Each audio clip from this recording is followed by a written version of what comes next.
La la la la, Impy. La la la la la la la, Impy. Where's that Impy gone?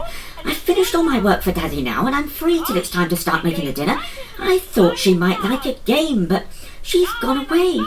Impy. Impy, darling. What's the matter? Nothing. Come on, I know that face. What are you doing in here all alone? I'm not doing nothing. Just listening to Noddy. Please go away, Bert, and let me be. I don't want to play. Impy. Sweetie girl. Aren't you feeling well? Look, turn that off for me for a minute. I'm worried. Now, come on. Tell me what's wrong. This isn't like you at all. You don't have any secrets from your Bert, do you? If I tell you won't say anything to Mummy, will you? I can't promise, Lacey loves. If you're not well, Mummy will have to know. I'm fine. Honestly, it's nothing like that. Well, I don't want to promise. You know I don't like keeping things from Mummy, but I'll say this much. If it's best that Mummy doesn't know, I won't say anything. Will that do? Yes, that's good. Well then, come on. What's upsetting my Impy imp? What is this thing? I keep thinking about Thursday and Mummy going to pick up the little Alfie with Auntie Amy and Uncle Gareth. And I keep thinking about it, Bert. I know that there isn't room for me to go. There isn't room in the car. But Bert, I really, really want to go and pick up the little Alfie with Mummy and Auntie Amy. And every time I think about it, I just want to try. But remember when I wanted a tat, a little tattler before I got my moon tat, and I was a silly girl, and I was bad and naughty, and I tried, and I had to go in my room or on the naughty step. You remember that, Bert? Don't I ever? Well, you told me then that we can't always have what we want, and if we try and make a fuss about it, all we ever do is make everybody else miserable. So I came in here because I don't want Mummy to see me sad, Bert. I don't want to spoil it for Mummy. I don't want to spoil it for her, Bert. I do love you, Impy. What a wonderful thing to do for Mummy. Shall I tell you a secret, Impy? What's that? Well, I feel just as bad about not going with Mummy. You? Yes, I do. You know she always takes me with her when she goes on long journeys. She needs me to take care of her. Well, this time there won't be room. What with Auntie Amy and her new baby Crystal, not to mention Alfie the Barbarian. So we'll have to stay at home and look after Brooke, Melody, Mandy, Angel and little Toby. We'll have our hands full, Impy. You'll have to be a big girl and help me. Goodness gracious, Bert. All those? But Daddy be here to help us. Daddy's up to his ears in work. We'll mostly have to take care of them on our own. It'll be just like the time Mr. and Mrs. Spicky Sparrow went to London to get Mr. Spicky's new suit. I didn't know Mr. Spicky Sparrow got a new suit. He only got a hat in the poem. Well, that's the point. He needed a nice new suit to go with his hat so that he could be warm when winter was coming on. But by that time, there were the 4 new little birdies to take care of. They couldn't be left all alone. So who took care of the baby birdies? And how did it all happen? Tell me the story, Bert. Tell me. Well, hang on, Impy. Just let me get comfy, and I will. Now then, it happened this way. One morning, Mrs. Spicky was stirring the breakfast seed porridge when Mr. Spicky flew in from his early morning flight. He always had a fly around first thing, just to make sure that all was well in his territory. That means the bit of land surrounding his nest. He also collected any food he could find. On this rather damp morning, he came in with a big piece from a mushroom in his beak. "There's more where that came from," he said. "I'll go back and bring the rest of it, and then perhaps we can have a nice stew for dinner, my dear." Ooh, yum! I love mushrooms, Bert. I know you do. Now shush. Well, by the time Mr. Spicky had flown in and out, bringing the rest of the big field mushroom, Mrs. Spicky had the porridge all ready. As she dished it up into 2 hazel shell bowls, she noticed that Mr. Spicky was trembling all over. Oh, no! Poor Mr. Spicky. Quiet, Impy. "Why, Spicky, I do believe you're a-shivering," said Mrs. Spicky, handing him a heaping bowl of porridge. Mr. Spicky tucked in gratefully as his wife took up the teapot Susie Swallow had made from clay and filled 2 acorn cups with daisy-petaled tea. Ooh, I'm gonna try some of that the next time I find some daisies, Bert. It sounds yummy. You couldn't drink it, Impy darling. Only little animals and birdies can drink that. And perhaps leprechauns. Now, do let me get on with the story, there's a good imp. Mr. Spicky took a big gulp of tea and wiped his beak on the back of his wing. "Well," he said, "it's terrible cold and damp out there, my dear. A fella can't help but shiver. I think we're going to have a hard winter, old lady. I'm worried about the little uns with not a stitch to their backs." Oh, the poor little birdies. Yes, I always feel sorry for all kinds of little birds and animals when the winter comes. Well, Mrs. Spicky had a long think as she ate her breakfast. She didn't say anything until she was clearing the table. As she was washing up the dishes in a bowl of rainwater, she gave Mr. Spicky a sharp look. "Spicky," she said, "I think it's time you and I took another little jaunt down to Marks and Spencer's shop again." "You do, my dear?" said Mr. Spicky. "Why, I didn't think we were in need of anything." Mrs. Spicky gave her husband another very sharp look. "And you are shivering and shaking like a storm-tossed leaf, and our 4 chicks likely to catch their death of cold before their new feathers grow. Great eagles! I think we need to buy you some brains, Spicky, if we buy naught else." That's telling you, Mrs. Spicky. Mr. Spicky Sparrow wasn't thinking, was he, Bert? "No, not really, Impy, but then men don't really like to shop. Well, except me. I love shopping."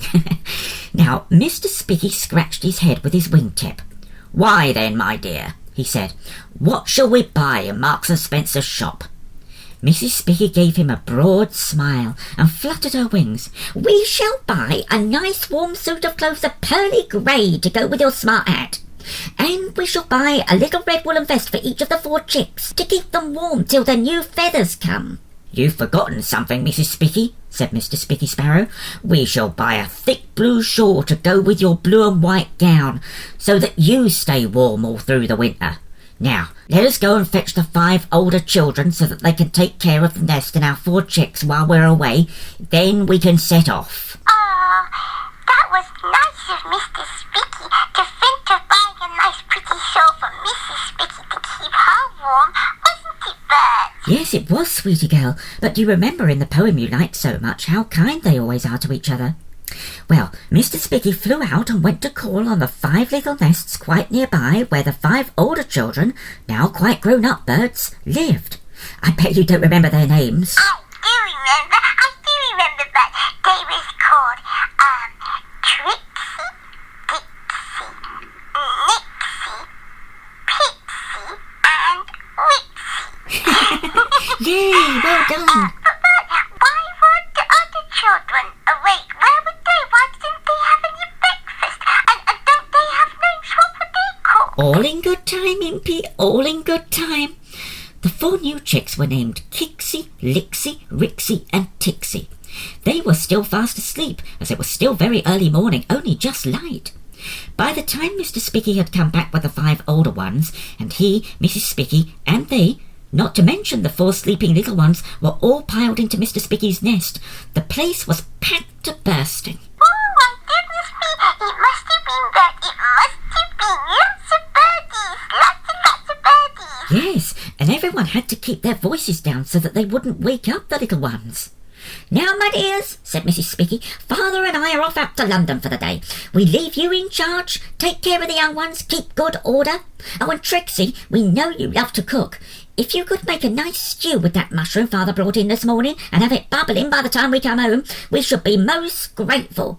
It's powerful cold and damp out there, and we shall be awful tired and chilled to the bone when we get back." Did the older ones want to go to London too, Bert? Well, of course they did, Impy. They'd never seen London before. The big houses and shops, the bright lights. They would have loved to go, but they knew they had to stay at home and look after the little ones. When the 4 babies woke up, there was breakfast waiting for them on the table. A big clay jug of nut milk ready to be poured into acorn cups. Everything was spotless and gleaming. Yes, it was, sweetie girl. All day the little chicks had their older brothers and sisters to look after them and play with them, cuddle them when they got lonely and cried for their mummy and daddy.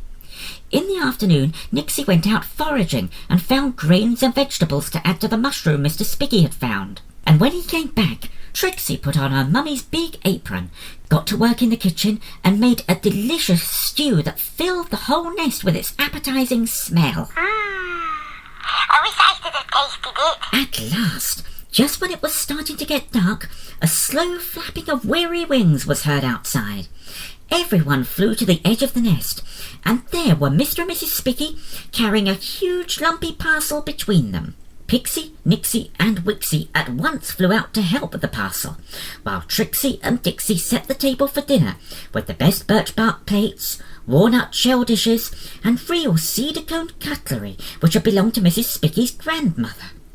The clay pot of stew was put on the table, and the 4 baby chicks were sat in their seats with their beaks watering, but not daring to make a sound. Oh, goodness gracious, I wonder what was in the parcel. Well, I'm about to tell you.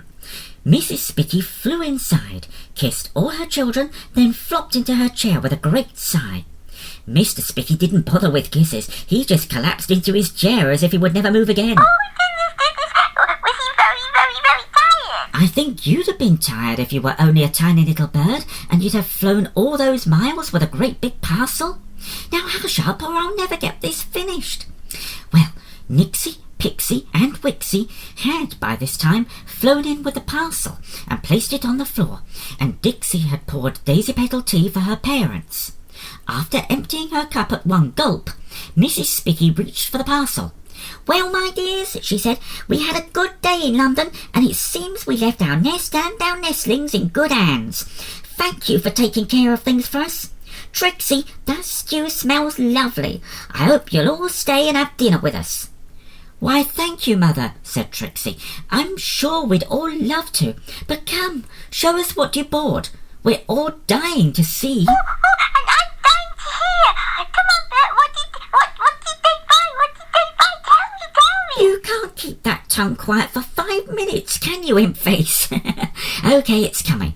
Well, Mr. Spicky leaned forward and pecked the string on the parcel with his sharp beak so that it fell apart. Then the 5 older birds flew down and started ripping off the paper. "Steady, steady now," said Mrs. Spicky. "Waste not, want not." So they carefully undid the paper, and inside were lots of smaller bundles. Out of the first little bundle came, what do you think?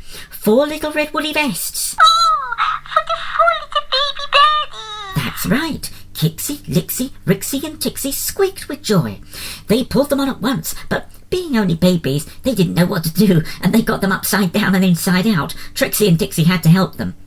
"There," said Mrs. Spicky. "Now my chicks will be warm all winter through till their feathers grow." Oh, how cute. From the second bigger bundle came Mr. Spicky's suit, a very smart one of pearl grey worsted, with a white shirt and a stripy silk necktie. Oh, how cool. I bet you look lovely in that. I wish I had a picture. "I'll draw you one when I've got time, Impy." "There," said Mr. Spicky. "Now I'll not only be warm all winter, I'll look smarter than paint too." "That you will, my dear," said Mrs. Spicky fondly. "That you will." From the next bundle came something soft, fluffy and blue as the sky. When it was unfolded, everyone gasped in wonder. It certainly was a beautiful shawl, thick and warm, but as soft and as light as a cloud. Oh, that does sound lovely. How lovely. "Yes, Impy, when I draw Mr. Spicky in his suit, I'll draw Mrs. Spicky for you too in her shawl, and you'll see how pretty it was." "But, Mother," said Pixie, "there are 5 more little bundles, each with a letter on the paper. What's in those?" "Well," said Mrs. Spicky, "you'd better open them and find out, hadn't you?" Oh, I know. I bet they bought little presents back for all the children. "Clever, Impy, you're quite right." Trixie took up the first bundle that was marked with a T, and out of it she took a big cooking apron just like her mother's. She was so pleased that she jumped for joy. The second bundle was marked with a D. Now this was for Dixie, the prettiest one of the family. Her bundle contained a beautiful silk scarf in all the colours of the rainbow. "Oh, Mother," she said, "how lovely. I can tie it around my tail so that it will float behind me when I fly, or wear it on my head if it's extra cold. It's the nicest present I've ever had." Oh, what a precious present for Dixie. That would have been gorgeous. That's right, it would. Now the next present was for Nixie, who loved foraging and digging up worms and insects in muddy places. For him, there was a tiny pair of green gumboots. For Pixie, who loved to take bird baths anywhere she could find one, there was a pretty pink shower cap with lace frills on it.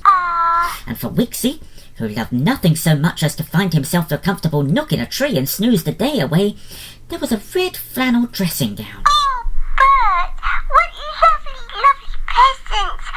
Lovely presents, Bert. That's exactly what the children said. "Oh, Ma and Pa, what lovely presents. Thank you, they said. But you didn't have to bring us anything at all. We would have taken care of the nest and the little ones anyway." "I know you would, dears," said Mrs. Spicky. "You're good children. Being good isn't always easy, and it doesn't always bring nice things like it has today. But knowing you've done your best will always mean you've got a clear conscience and a clean heart. Always remember that." "We will, Ma," said the children. "Your Ma's quite right," grunted Mr. Spicky. "But for pity's sake, let's stop all this blather and have dinner. I'm mortal hungry." This set everyone laughing, and also reminded them that they were all hungry. So they pulled their chairs around the table and had a lovely dinner. "You're quiet, Impy. What's the matter? Didn't you like it?" Yes, I did like it, Bert. I liked it a lot. I was thinking about what Mrs. Spicky said. I think she was right, you know, about being good, not always being easy, and not always bringing nice things. And I think she was right. It isn't easy. It isn't. You know, when I think about Thursday, I always want to try, but if I spoil it with Mummy, I won't have a clean whatever Mrs. Spicky called it. I don't want to spoil it for Mummy. I don't want to, Bert. And I know that I won't get any presents for being a good girl, and all I did is to see Mummy and Auntie Amy and little Alfie when they get back. But I want to be a good girl. I want to be a good Lacey Lou, Bert. I hope I can be. I hope I don't be a silly girl between now and Thursday. I want to be good. I hope I can be. I will be. You'll see. You'll see. "Oh, Impy, you will be. You are. Now come on, staying in here isn't going to help, is it? Why don't you come out and help me? Let's make something extra and specially yummalicious for dinner. I know we can. How about triple cheese veggie lasagna?" Oh, yay! Yummy, Careful, yummy, you yummy. nearly knocked me down. Are you going to do the magic? Of course I'm going to do the magic. Have you got first sweet corn? Naturally. Oh, good. Can I take the papers off the corn cob? If you have to, and it's not paper. Can I break the cheese? If you don't eat most of it. Can Nicky help? Oh, if you What must. the heck? He's my friend. Come on, Nicky. You can help me. Come on, let's go and make lasagna. Yummy, yummy, lasagna. Yummy, yummy, yummy. Come on, Bert. I'm hurrying. I'm not slow. I just go at my own pace. That's what I do. I'm not pushing you, Crystal. I'm not. What do you want to do? What do you want to play? I'm going to be doing all my usual things.